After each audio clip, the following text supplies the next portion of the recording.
dijo la doctora Nayeli que era el segundo lugar, y aquí en México el tercer lugar lo ocupan los tumores del sistema nervioso central.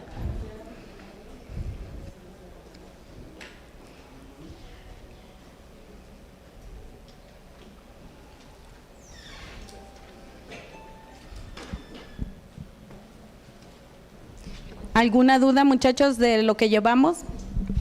Sí, a lo mejor ya para cerrar vamos a esperar el tema del doctor. No sé si tengan muchas dudas con lo de la cédula semaforizada. Eso es lo que yo les iba a explicar, pero yo sé que ya la tienen en su consultorio. Es una sola cédula por consultorio, no deben de tener uno cada quien. Y siempre les hemos dado a todos, a las 3 jurisdicciones, pero lamentablemente pues a veces ya no las encontramos.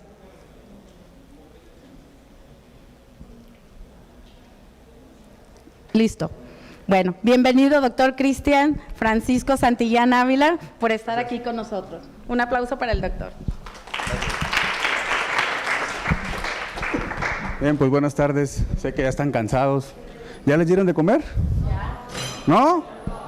Ahora no le han dado de comer, hay que comer ya porque sin comer como que no entra el conocimiento. Bien, somos puros médicos, ¿verdad? Sí. Puro personal médico. A ver, levante la mano, ¿quién ya ha venido a este tipo de cursos o capacitaciones? ¿Muy poquitos, doctora? El 20%. Ok, perfecto. Muy bien. Entonces, vamos a empezar con estos tumores, como dijo la doctora Corina, son de los más, que con más frecuencia se presentan en nuestro estado y a nivel nacional. A nivel mundial, es un poquito de diferencia la estadística. A nivel nacional, aquí en México, este tipo de tumores ocupan la segunda causa de cáncer infantil y a nivel mundial es la segunda causa. Aquí en México ya vieron la segunda causa, que son los linfomas, ¿verdad? Y bueno, vamos a platicar un poquito más de esto, ¿no?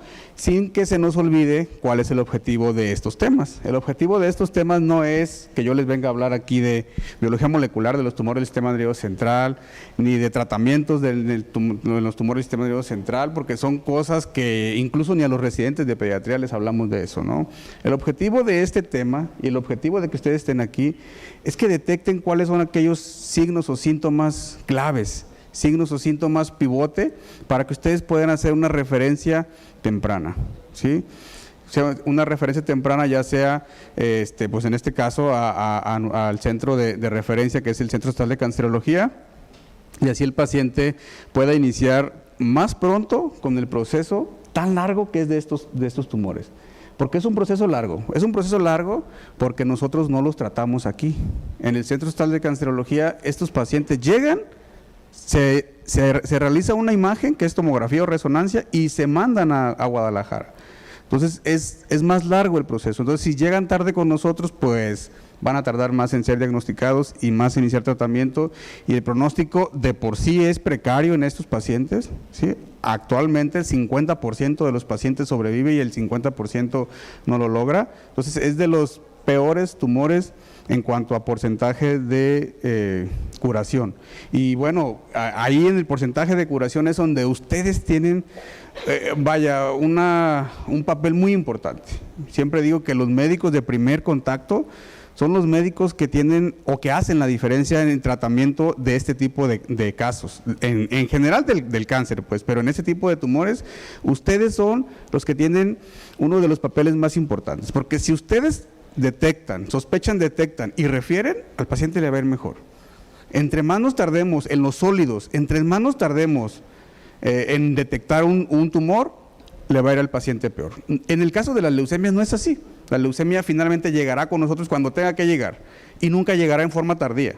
No sé si me explico en eso, porque ese es el miedo a veces incluso de muchos pediatras, ¿no? Es que llegó en forma tardía una leucemia. No, una leucemia nunca llega tarde. O sea, una leucemia llega en el tiempo que tiene que llegar. Esto sí, si ustedes me mandan esto después de 7, 8, 9, 10 meses de que empezó con la sintomatología, le va peor. Una leucemia no, una leucemia es muy aguda. Una leucemia, finalmente, si ustedes no la mandan, la mamá va a llegar sola a urgencias. Es tan aguda la sintomatología y tan difícil que llega finalmente por algo. Bien. Traía una traigo unas pequeñas preevaluación que ya se las han de haber hecho. Están por jurisdicciones, me dijeron que hay de las 3 jurisdicciones, ¿sí? Lo malo es que no están juntos, están separados por todos lados, pero supongamos que las mesas son las jurisdicciones, ¿no? Supongamos que las mesas son las jurisdicciones. Entonces, para ustedes, doctores, que son de la mesa 1, llamémoslo así, ¿qué son los tumores del sistema nervioso central? ¿O qué han escuchado de ellos, no? Así, estamos en confianza, nadie les va a poner tache, ni les va a dejar de dar la doctora Corina el documento que avala que vinieron acá, o sea, simplemente para que hacer un poquito más esto más dinámico y que despertemos un poquito. Hay que buscar ahorita en la mesa. Lo que sea.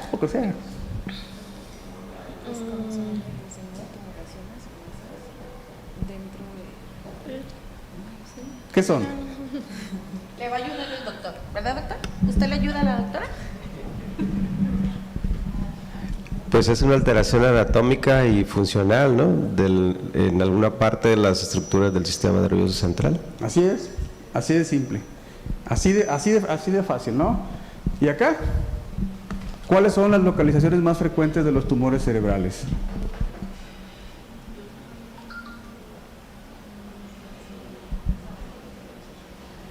Tiene razón de ser, ahorita van a ver por qué. No, oye, nos dijiste que no nos ibas a decir, pero al saber dónde están esos tumores, vamos a saber toda la sintomatología, que ahorita la vamos a ver adelante. Doctor, yo quiero decirle que ellos ya lo vieron en la mañana con la doctora Nayeli. ¿Este tema? Ya le dijeron, ya la doctora dijo cuáles eran los neuroblastomas y dónde se localizaban algunos. Hasta estaban en las fotografías.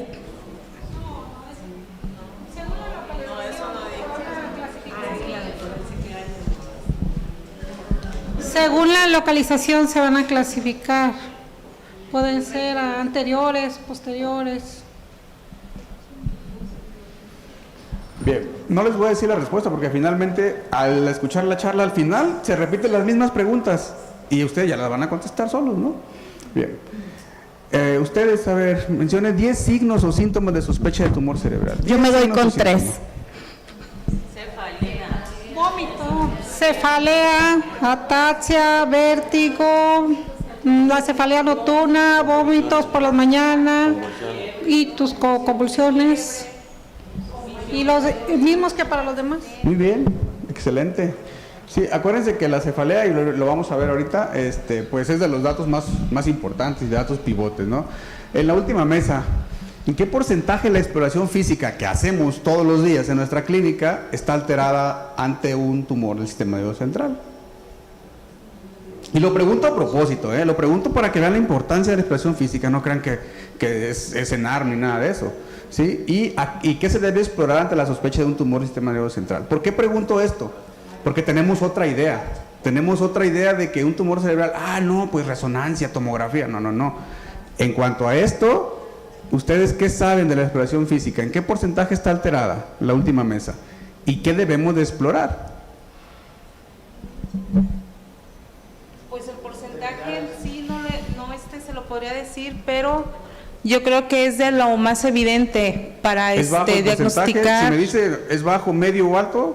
Yo creo que es alto. Y lo que se debe de explorar, pues nosotros como médicos generales, es principalmente los pares craneales. ¿Todos? Van a ver que son bien poquitos, Vamos a empezar con esto y van a ver que es bien poquitos. Exploración neurológica, podríamos aquí pasarnos una semana diciendo de exploración neurológica y no acabamos, ¿no? Pero van a ver ustedes que no es toda la exploración neurológica. ¿Por qué? Porque no siempre se afecta toda, hay una que se afecta más, ¿no? Y bueno, es lo que les preguntaba a ustedes, ¿qué son los tumores del sistema nervioso central? Y lo contestaron bien, realmente son esos, ¿no? Un conjunto de neoplasias que van a derivar de diferentes estructuras, ¿sí?, del sistema nervioso central. Pero ¿cuál es este?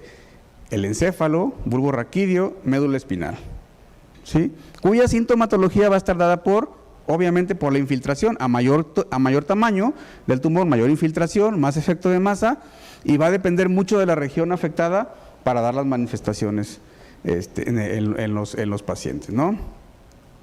Algunos conceptos como introducción, ¿sí? Ya decíamos esto, son tumores sólidos más frecuentes de la niñez. ¿Por qué más frecuentes si acabamos de decir que en México son los linfomas? Bueno, porque los linfomas y las leucemias están catalogadas como tumores líquidos, ¿sí? Tumores líquidos de la sangre, y entonces de los sólidos, estos son los más frecuentes, los tumores del sistema nervioso central, ¿sí? Y en México es la tercera neoplasia infantil, en México. A nivel mundial es la segunda causa. Sí, eso nada más para que ustedes lo sepan y lo conozcan. Y se van a clasificar según la histología, pero también depende de dónde se encuentren, es si se van a llamar lo que decía la doctora, supratentoriales o infratentoriales. Y hay un montón que la verdad esto ni me interesa que se lo aprendan, ¿eh? ¿Cuáles son? ¿Dónde se pueden? Esto no. Lo que más me interesa es signos, síntomas, exploración física y cuándo referir, que es lo que vamos a ver ahorita, ¿no? Vean, si trazáramos una línea imaginaria aquí, ¿sí? Todo lo que esté por arriba de esta línea son tumores supratentoriales, y todo lo que esté por abajo de esta línea son infratentoriales, y los más frecuentes son los infratentoriales que están en la fosa posterior, ¿sí? Entonces vean cómo es muy importante dónde se localicen los tumores, porque depende de esto, es el efecto que van a ocasionar o la obstrucción del líquido cefalorraquídeo. Si nos acordamos de cómo circula el líquido cefalorraquídeo, vemos que se forma, esas son clases de primero y segundo año de medicina, ¿no? Que se forma ¿dónde? ¿En los plexos coroideos o en las vellosidades aracnoideas? En los plexos coroides de los ventrículos laterales se forma el líquido cefalorraquídeo y allí baña ambos ventrículos laterales, pasa al tercer ventrículo, cuarto ventrículo, baña toda la columna y vuelve a ascender, y así es un recorrido que hace, ¿no? Bueno, pues imagínense que estuviera aquí un tumor aquí en la fosa posterior, pues va a obstruir toda la circulación del líquido cefalorraquídeo, y esa es la sintomatología que nos va a dar a raíz de la obstrucción del líquido cefalorraquídeo. Esto ya lo repetimos, la tercera causa. Se presentaron aproximadamente 165 casos nuevos a nivel nacional hasta el 2010, ¿sí? Los tumores más frecuentes que se encontraron a nivel nacional fueron estos, los astrocitomas, los meduloblastomas, gliomas y ependimomas, todos estos, ¿sí? Son más frecuentes en pacientes del género masculino, al igual que muchos de los tumores que ya ustedes vieron durante toda la mañana, ¿verdad? Entonces vean cómo el cáncer, además, al igual que otras enfermedades, son más frecuentes también en el género masculino. Y estas son las entidades que más incidencia tienen de este tipo de tumores, ¿no? Tlaxcala, Veracruz, Yucatán, Nuevo León, Jalisco, Michoacán y Colima. Y quizá ustedes durante la mañana escucharon que Nayarit es uno de los estados con más incidencia de cáncer a nivel nacional, ¿sí? Y ustedes podrán decir, ¿y entonces por qué no aparece aquí Nayarit? Pues simple y sencillamente por la razón de que Nayarit no metemos estos pacientes a registro de tumores del nervio central. ¿Por qué? Porque como les dije yo, no los tratamos aquí nosotros, en la Secretaría de Salud, no en el IMSS. Entonces no los tratamos aquí y todo lo derivamos a Jalisco. Entonces toda nuestra estadística está aquí. Jalisco está dentro de los primeros lugares, ¿sí?, de tumores del sistema nervioso central, pero también nuestra estadística está aquí. Entonces eso hace que aún se eleve aún más para ellos la incidencia de ese tipo.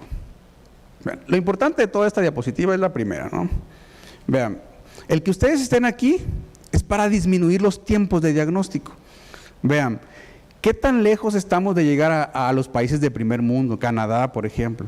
El tiempo que se transcurre desde el inicio de la sintomatología hasta recibir la atención por el servicio especializado después del diagnóstico es de 34 días, ¿sí? Súper rápido, muy rápido, con una media de 16 hasta 76. Y en México, vean la diferencia de México, se encontró un promedio de 7 meses desde la primera consulta hasta llegar al diagnóstico. Esto es extremadamente catastrófico.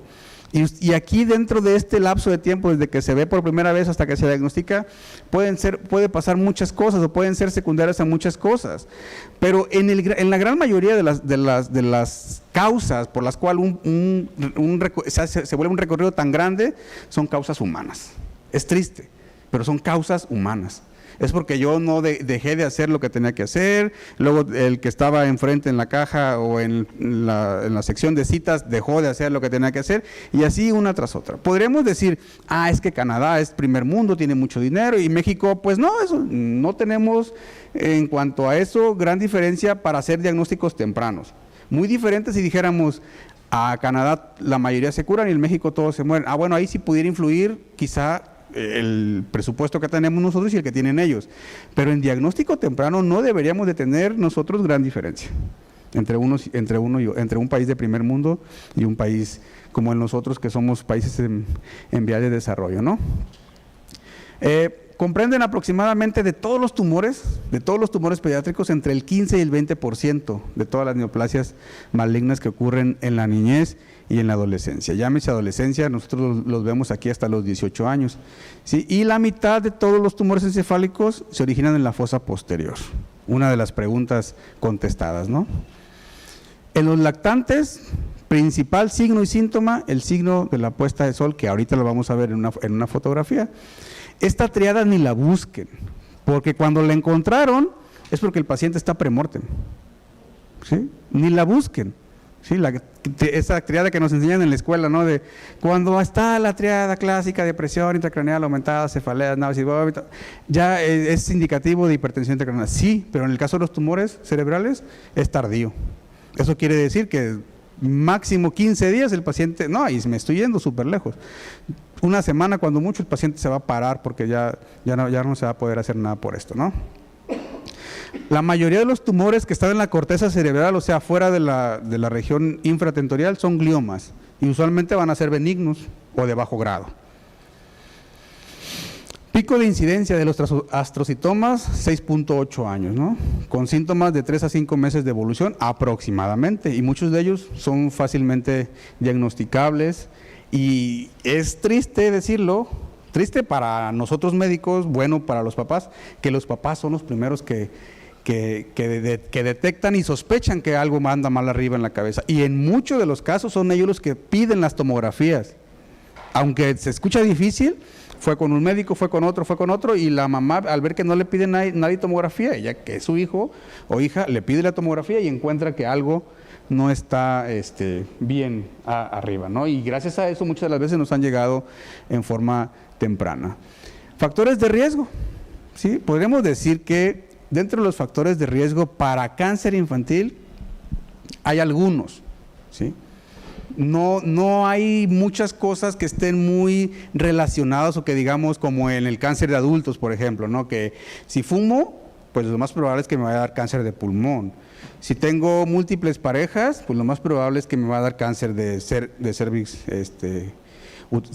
uterino, ¿no? Si, por ejemplo, consumo muchas grasas, pues me va a dar cáncer de colon. En niños no es así. En niños puede haber factores predisponentes, pero en la gran mayoría no encontramos algo que predisponga a esto, ¿no? Y otra de las cosas que ahorita me acordé es que en pediatría el cáncer infantil no es prevenible. Se lo digo porque en algunos sexenios atrás, no voy a decir en qué sexenio, porque inmediatamente voy a descubrir al secretario de Salud, dijo que el cáncer infantil era prevenible. El cáncer infantil no es prevenible. Quítenselo de la cabeza. El niño que va a tener cáncer lo va a tener, hagan lo que hagan ustedes. Hagan lo que hagan, el niño lo va a tener, ¿sí? Por eso es que lo importante entonces, si no podemos parar esto, lo importante es detectar en forma temprana para curar. Entre más tempranamente nosotros detectemos a un paciente con cáncer, el paciente se va a curar. Si lo detectamos en forma tardía, se va a morir, ¿no? Entonces, dentro de los pocos factores de riesgo para tumores cerebrales están las radiaciones ionizantes.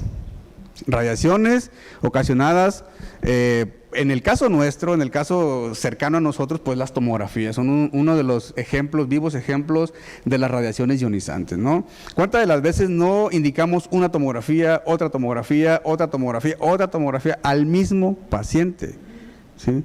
Incluso a veces solamente por control, ¿no? Es que mi hijo nunca le ha hecho un estudio y fíjese que se cayó. Tomografía. No. Las tomografías, el riesgo de las tomografías es que se acumulen en la misma persona, en el mismo niño, más de 2 segmentos al año. ¿Qué es más de 2 segmentos? ¿Cómo es? Bueno, si me toman 2 de cráneo al año, o más de 2, perdón, ya sería un factor de riesgo en base a radiación ionizante. Si me toma, por ejemplo, cabeza, cuello y tórax, pues ya son 3 segmentos. Realmente en ese momento a mí ya me están dando un factor de riesgo para un cáncer cerebral. No sé si me explico con eso. ¿Sí? Entonces, son de los pocos factores en las radiaciones ionizantes para tener un cáncer cerebral. Pero también todas esas alteraciones genéticas, ¿sí? Paciente que tenga alteración genética es paciente que su ciclo celular está alterado. En el caso de síndrome de Turcot, síndrome de Rubinstein-Taybi, ¿sí? Gorlin, linfraumenia, anemia de Fanconi, todos estos síndromes genéticos, todos ellos, ¿sí? Tienen riesgo de tener cáncer cerebral en este caso. Cuando vemos esto, nosotros podemos pensar así, pero pues ni sé cuál es ese, ¿no? O nunca va a pasar. Incluso les soy sincero, yo decía, o sea, la verdad es que yo nunca he visto uno que tenga más de que un linfraumeni, pues, que son de los cánceres múltiples, pero de los demás yo no había visto ninguno. Y así esto en todos los tumores, ya vieron fuera del sistema nervioso central y vieron hepatoblastomas y vieron tumor de Wilms, y también en esos hay factores de riesgo derivados de alteraciones genéticas. Y por decir algo nada más, yo pues, lo lees y lo repites, ¿no? Pero yo nunca había visto una alteración de tipo hemihipertrofia, por ejemplo. Hemihipertrofia es cuando una parte del cuerpo, derecha o izquierda, está más grande que la otra en un niño.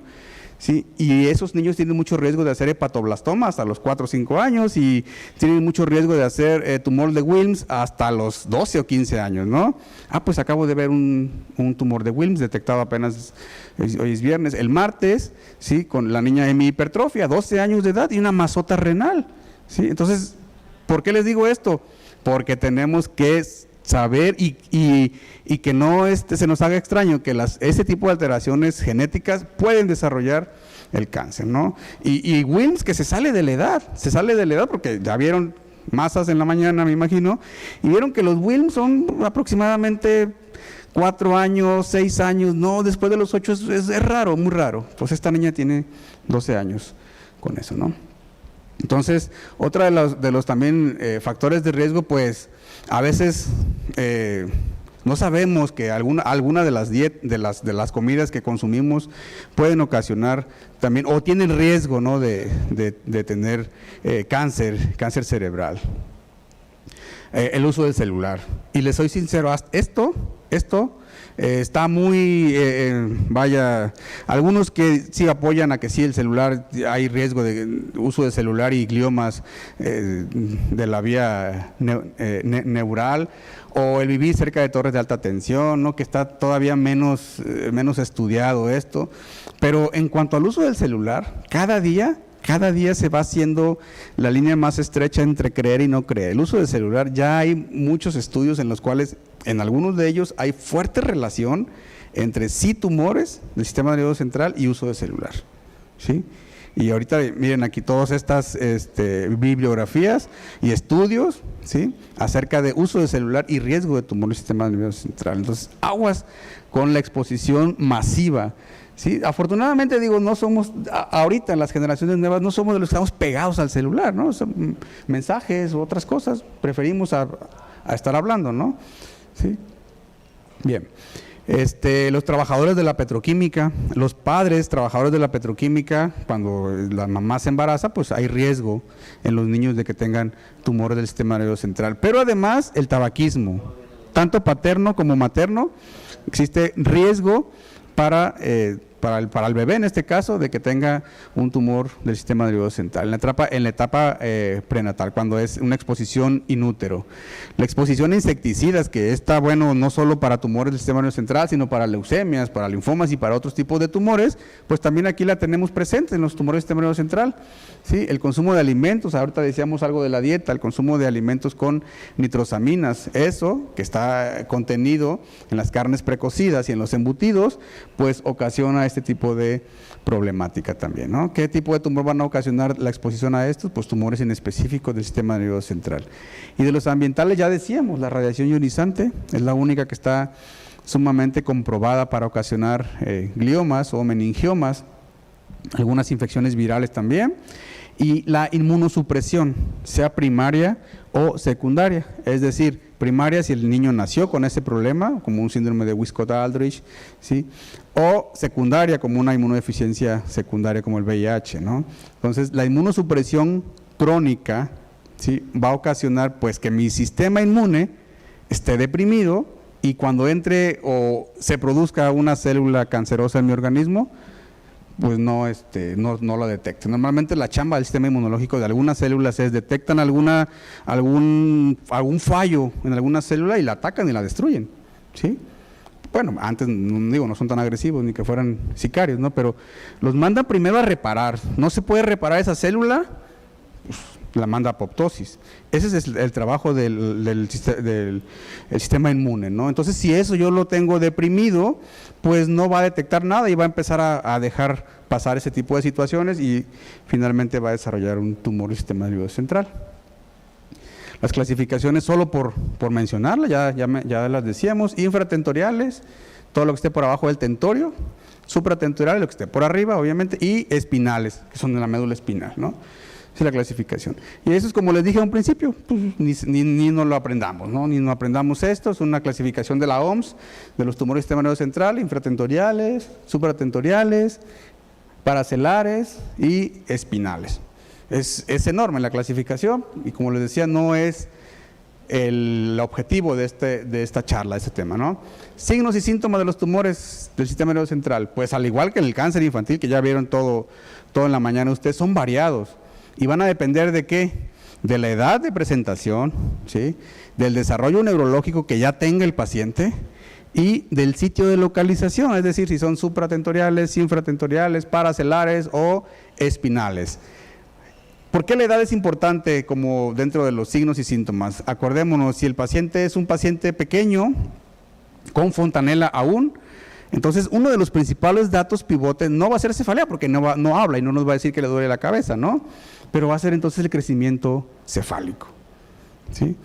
No es lo mismo un niño que tiene fontanela a un niño que tiene 4 o 5 años que no tiene fontanela, en el cual la cabeza no le va a crecer. Ahí te va a decir que le duele la cabeza, pero la cabeza no le va a crecer.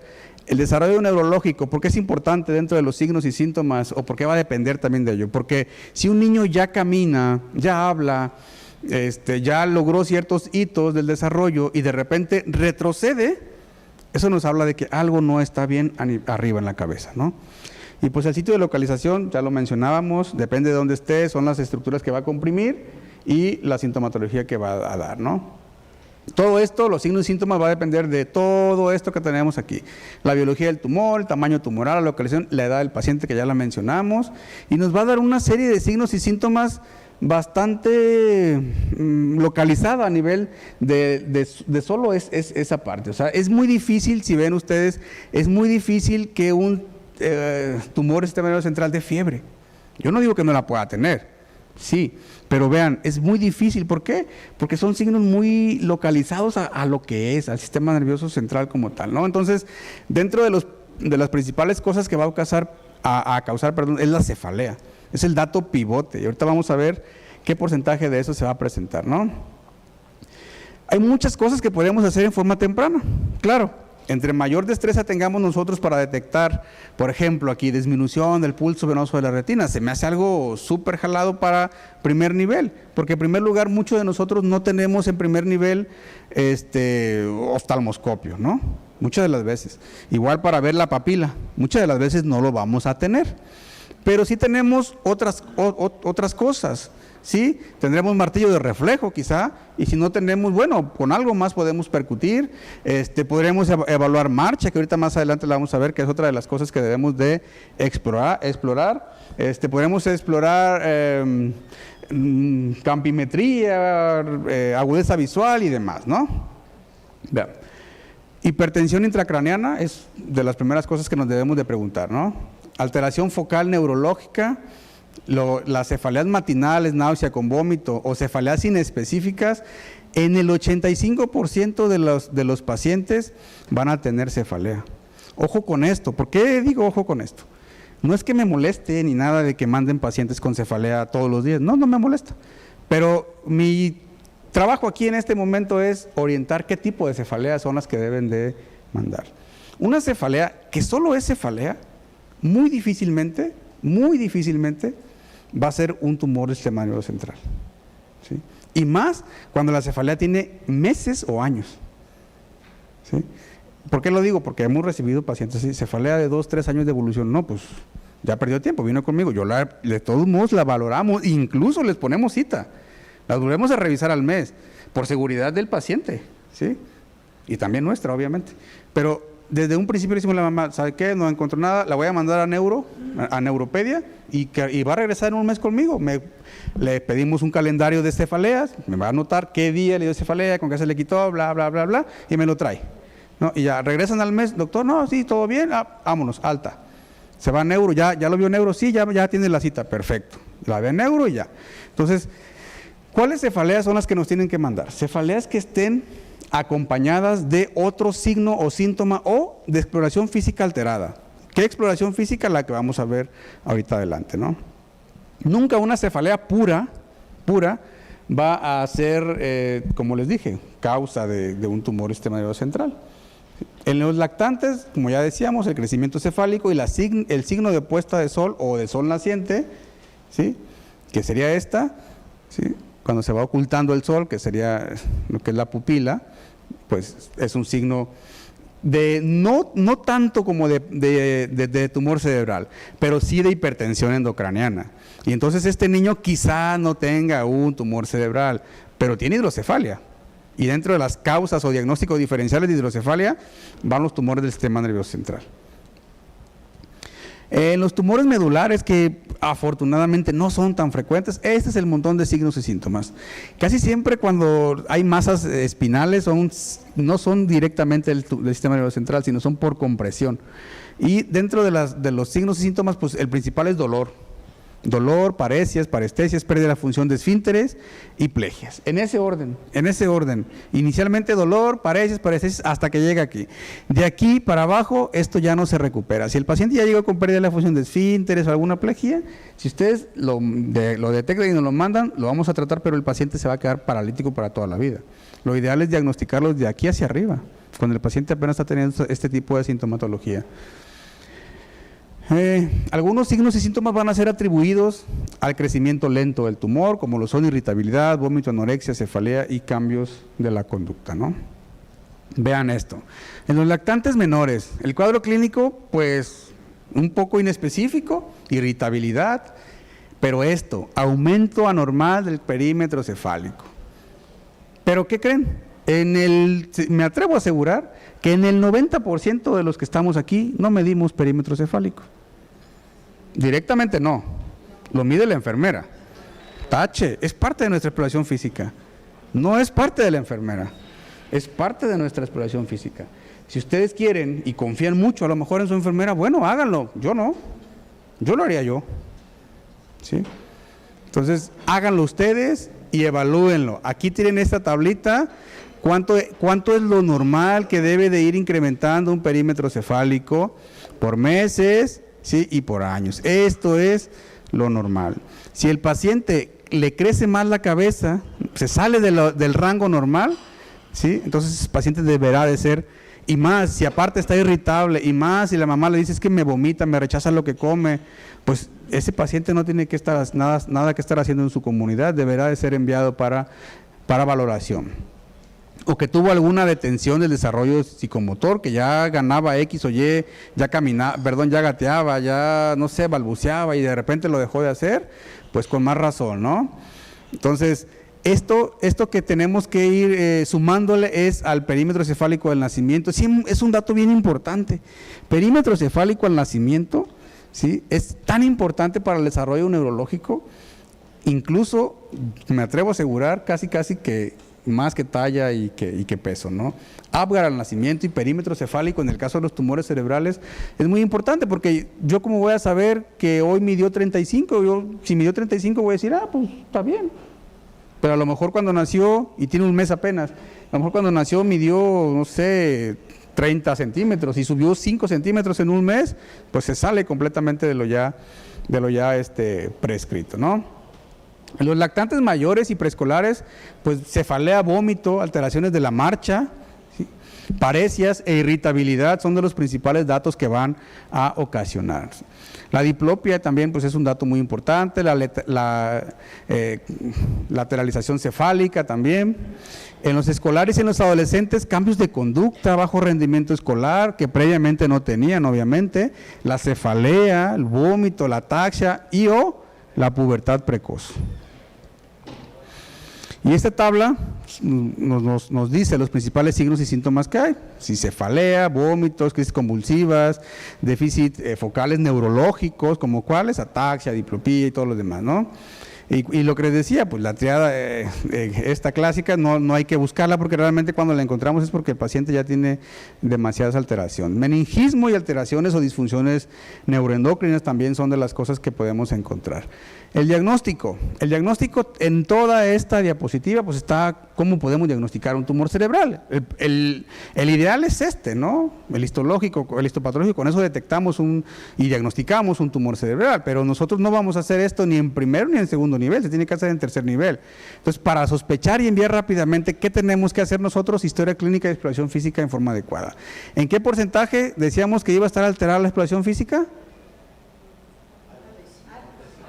95%. O sea, ahorita vamos a ver esto, que lo que debemos de revisar. En el 95% de los pacientes con cefalea, ¿sí? Si ustedes mandan una cefalea y tiene alterada la exploración física neurológica, es seguro que ese paciente algo trae arriba y lo deben de mandar casi de volada, ¿no? No esperemos nosotros en primer nivel contar con una imagen, tomografía, ni se la pidan porque solo van a perder tiempo, solo vamos a perder tiempo, ¿sí? Yo sé que la saben interpretar, yo sé que la saben leer, sí, pero vamos a perder tiempo porque no se la van a subrogar, va a ser un cuetote, ¿no? Marcadores tumorales, pues ya los vieron ustedes durante toda la mañana, no hay marcadores tumorales para pacientes pediátricos. Y los únicos marcadores tumorales en tumores del sistema nervioso central son alfa-fetoproteína y gonadotrofina crónica humana, pero en líquido cefalorraquídeo. O sea, yo tengo que puncionar al paciente para hacer esto. Entonces, pues no lo vamos a hacer en la clínica, ¿no? Entonces, ¿qué debo de explorar yo en la clínica? ¿Qué es lo que debo de hacer? Primero, fuerza muscular. ¿Qué ocupamos para medir fuerza muscular? Las ganas nomás de hacerlo, ganas y listo, ¿verdad? No me voy a parar a preguntarles cómo se mide la fuerza muscular, pues no es una clase de propedéutica, ¿no? Pero exploración de la fuerza muscular es lo que debemos de hacer. Exploración de pares craneales, ¿cuáles? Les preguntaba yo, ¿cuáles? ¿Todos? ¿Los 12? No. ¿Cuáles? 3, 4, ¿sí? Y 7. ¿Cuáles son estos? El tercero, motor ocular común. ¿El 4? ¿Cuál es? Patético. Y el séptimo, facial. O sea, esos son los pares craneales que vamos nosotros a explorar, ¿sí? Exploración de reflejos osteotendinosos. ¿Qué ocupamos para esto? Martillo. Que no tengo martillo. Estetoscopio. Que no tengo estetoscopio. La botella de la Coca-Cola de la enfermera, ¿no? Exploración ocular. ¿Qué vamos a revisar de los ojos? La visión, ¿sí? Los colores, verde, rojo, ¿sí? Y la campimetría. Hasta aquí todo parece indicar que solo ocupamos ganas y los dedos, ¿no? Fondo de ojo, pues ojalá y lo pudiéramos hacer si tuviéramos en nuestra clínica oftalmoscopio, ¿no? Pero si no, bueno, está bien, con que exploremos todo esto. Visión, colores, campimetría. ¿Sí? La campimetría es simple y sencillo. No me voy a parar, si no la sabemos evaluar, búsquenla en Google y verán cómo se evalúa. Simple, fácil. Así es. Ojo, hay campimetría. Si ponen en Google campimetría, pues les va a salir ya la campimetría, ¿cómo se llama? Computada. No, manual, porque pues no, si no vemos fondo de ojo no vamos a ver la otra. Exploración de la marcha. ¿Qué ocupamos para explorar la marcha? Nada, que camine el bebé, las ganas y un espacio del consultorio suficiente para hacer esto, ¿no? Entonces vean, cefalea más exploración física alterada o cefalea más náuseas y la cefalea matinal. Cefalea matinal es yo me levanto con cefalea y en el transcurso del día se me quita. Esa cefalea es rara, esa no debe de estar. La cefalea que me da cuando es la tarde, cuando está en la noche, cuando llego de la escuela, esa cefalea puede ser múltiple. por múltiples cosas, ¿no? Hasta trastornos de la refracción pudiera ser ahí, ¿no? Pero si el niño se despierta con cefalea, ¿sí? Y es todos los días y se me va quitando conforme va pasando el tiempo y conforme voy incorporando, conforme disminuye la presión al estar circulando el líquido cefalorraquídeo, esa cefalea es la rara o es la dudosa, ¿no? Como les decía, las tomografías, ni esperarnos a tomografías, ni esperarnos a resonancias magnéticas, ni esperarnos a ninguno de esos estudios que son padrísimos para nosotros, pero que realmente lo único que haríamos es retrasar el diagnóstico, ¿no? Como él pasó en ese tipo de casos. 2 casitos simples, sencillos. Un niño de 5 años de edad que tenía aproximadamente 6 semanas de evolución con cefalea matinal, mejoraba, era muy insidiosa la cefalea, a veces vomitaba, a veces no, debilidad unilateral, eso es lo que llamó la atención, ¿sí? Y finalmente lo que más llamó la atención y por lo que acudió a consulta fue la disfagia, ¿no? Cuando se le hace el estudio de imagen, vemos que tiene una masota en lo que es la región del puente, ¿sí? El tallo, y es lo que ocasionó pues que tuviera toda esta sintomatología, disminución de la circulación del líquido cefalorraquídeo, y afortunadamente pues se está en tratamiento, se detectó, pero no fue temprano, pues, no fue temprano. Otro niño, 15 años, evolución de 3 a 4 semanas, también con cefalea, pero también tenía mareos, también tenía diplopia, vómitos matinales, y finalmente lo que orilló a llevar a los papás, la reducción del nivel de conciencia. Y nosotros podríamos decir aquí, híjole, es que los papás, ¿a cuándo los trajeron? No, los papás lo llevaron desde aquí, los papás lo llevaron desde la cefalea, tuvo atención médica, pero ¿qué pasó? No se detectó, ¿sí? Muchas de las veces, uno cuando está en urgencia dice, no, pero es que ¿cómo hasta?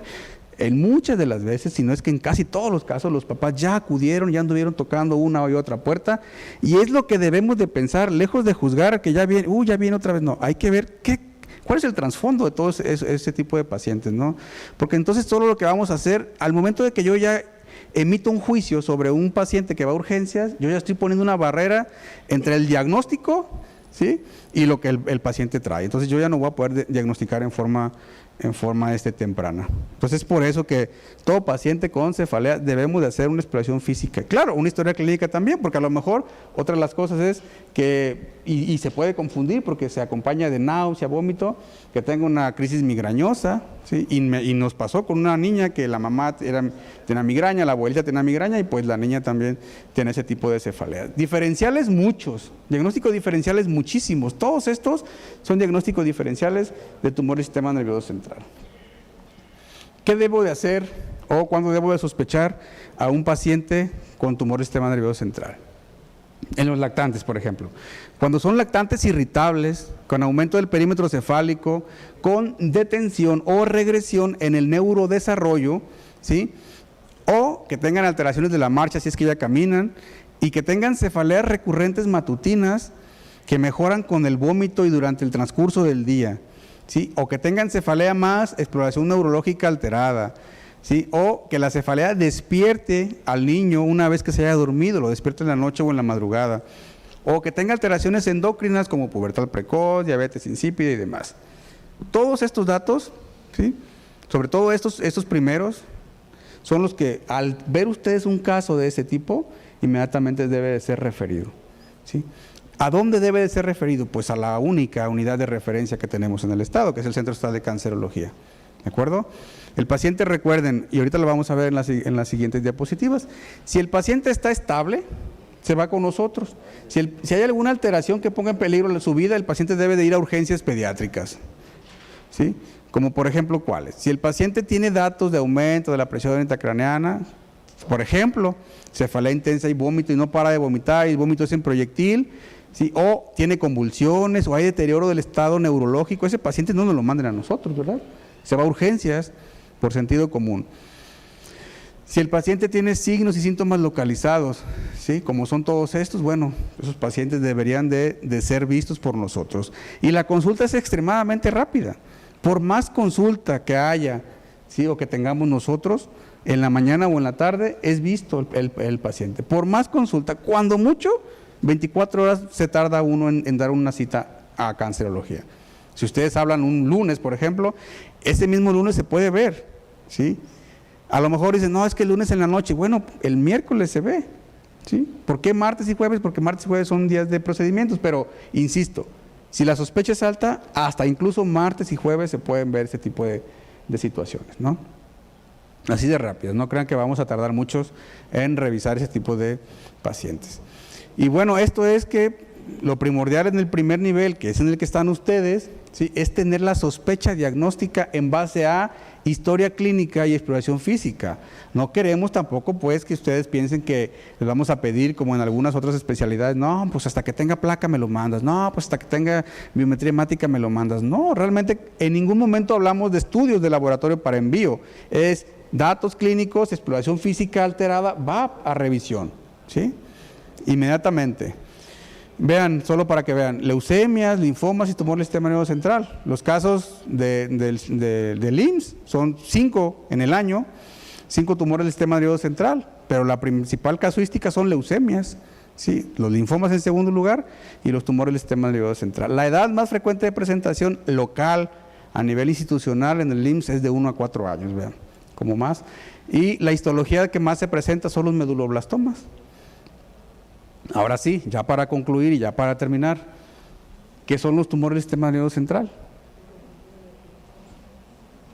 Pues cualquier neoplasia que se origina en el encéfalo, el bulbo, la médula. Y se acabó, ¿verdad? Simple. ¿Y cuál es la localización más frecuente de los tumores cerebrales? Vea, les pregunto a ellos y hasta ellos ya contestan. Esto es fácil, ¿no? Es facilito. ¿Sí? Signos o síntomas. Cefalea. Fácil, facilito, ¿no? ¿En qué? Ahora sí, doctores, que no supimos cuánto es el porcentaje. 95%. ¿Y qué debemos de explorar? Eso sí quiero que se lo aprendan así como la Biblia, ya es que todos saben la Biblia, ¿no? Así como se sabe en la Biblia, debe saber esto. Marcha, agudeza visual y demás, ¿verdad? Bien. ¿Alguna duda, alguna pregunta? ¿No?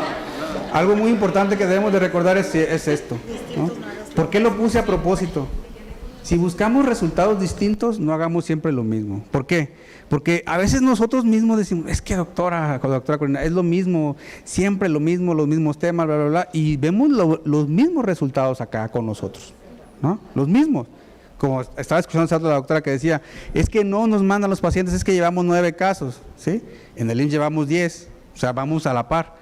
Pero a lo mejor lo que estamos haciendo, y nos incluimos nosotros de este lado, ¿sí?, no está repercutiendo en ustedes, ¿sí?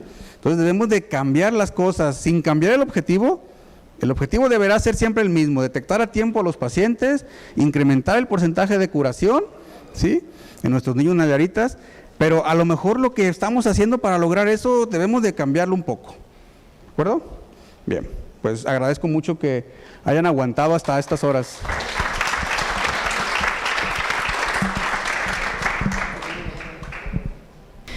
Doctor Cristian, hace un momento el doctor Gerardo no le gusta mucho, dice que lo del WhatsApp, pero usted, la doctora Nayeli y yo les comentaba o les informaba a los colegas que hicimos en un momento el chat para de alguna manera poder interactuar con los médicos o hasta con el personal de enfermería, porque hay personal de enfermería que canaliza pacientes, quiero decirles. Y yo les comentaba pues que esto es importante y que a veces les da temor subir los casos porque usted les empieza a hacer preguntas, ¿sí? Pero yo sé que usted lo hace con la finalidad de que nosotros aprendamos, porque usted siempre dice, a ver, un niño que pesa o pesaba 17 kilos, ¿cuándo lo pesaron? Él siempre pregunta, ¿cuándo fue a consulta? A ver, ¿realmente perdió peso? O sea, porque está yendo al control del niño sano, siempre el doctor eso nos hace mucha hincapié, ¿sí? Porque dice, a ver, realmente lo que dijo hace un momento, estamos midiendo perímetro cefálico para saber que ese niño que llegó de tal unidad de salud, detectaron a tiempo ese tumor del sistema nervioso central, ¿sí? Y nos lo decían en lo de la MEDO, ¿se acuerda del paciente? Sí. Un niño que pasó por 3 o 4 especialistas. Y era un niño que en su momento decían, no doctor, es que sus papás así están, son cabezones. ¿sí? Y no era así. El niño tuvo un tumor del sistema nervioso central. Y lo vimos, fue hace un año, cuando justamente andábamos con lo de Huila, ¿se acuerdan, doctoras? Que ellos estaban revisando ese paciente y yo lo comentaba con la doctora Carmina, ajá, porque yo le decía, doctora, es que es de allá de su unidad de salud, dígame, ¿qué pasó? ¿Cómo fue que llegó ese paciente a la unidad y no fue detectado? Porque ese niño llegó hasta Ceredi, y en Ceredi dijeron, no, pues trae hipotonía, trae un problemita por ahí, pero nadie se dio cuenta que traía signos y síntomas de sospecha de un tumor del sistema nervioso central. Entonces, doctor, pues yo sí quiero invitarlos a todos los compañeros médicos para ingresarlos a ese chat y que de alguna manera, aunque volvamos otra vez atrás, que no, porque sí se siente uno como si va empezando uno en la escuela, ¿sí? De que dice uno, ay, pues sí, es que no me acuerdo. Pero sí le sirve a uno para que eso le quede un poquito a uno más claro. Exactamente, doctora. Entonces, sobre todo porque estamos acostumbrados a veces a decir, es que ha perdido peso, pero realmente eso no nos consta a nadie, ni a ustedes mismos. Cuando les preguntamos, ¿cuánto ha perdido? Como 5 kilos. Sí, ¿cuánto pesaba? No, pues sabe. Y ya se acabó el chat, se acaba. No, eso es para realmente saber. Si a mí me dicen, es que lo pesamos hace un mes y ahora pesa 5, caray, mándamelo mañana mismo. Pero si no es cierto, o sea, no es que no sea cierto, sino que a veces lo único que tenemos que hacer es pesar al paciente y citarlo a la semana y ver que su peso vaya bien, ¿no? Que es una de las cosas bien importantes, pérdida de peso. En niños con cáncer es de los signos más que ni se presentan a veces. El niño con cáncer pierde peso cuando inicia tratamiento muchas veces, ¿sí? O cuando tiene una urgencia oncológica, pero que pierda peso es difícil, muy difícil. Solo los linfomas, y son en adolescentes, o sea, no es tanto en los otros tumores. Y sí, el que estén en ese chat sí es muy importante, porque el que ustedes detecten un caso y lo suban, ¿sí? Es también retroalimentación para ustedes y para nosotros también. Nosotros también aprendemos junto con ustedes, ¿no? Y ese caso que dice la doctora Corina, pues sí tiene toda la razón. Ese caso tristemente nació en hospital, perímetro cefálico grande, nadie se lo midió, o si lo midieron nadie lo percentiló y nadie vio que estaba grande. Llevó control del niño sano en pediatría en el hospital, llevó control del niño sano, bueno, no sano, con alteraciones neurológicas en Ceredi y tampoco se detectó. Entonces dice uno, entonces, ¿qué está pasando, no? ¿Qué está pasando? ¿Estaremos haciendo las cosas bien? Creo que no, creo que debemos de redireccionar nuestro actuar para poder diagnosticar pacientes en forma más temprana. Sí. Bueno, un fuerte aplauso para el doctor Cristian Santillán. Y hago entrega, doctor, de su constancia por Sí, no.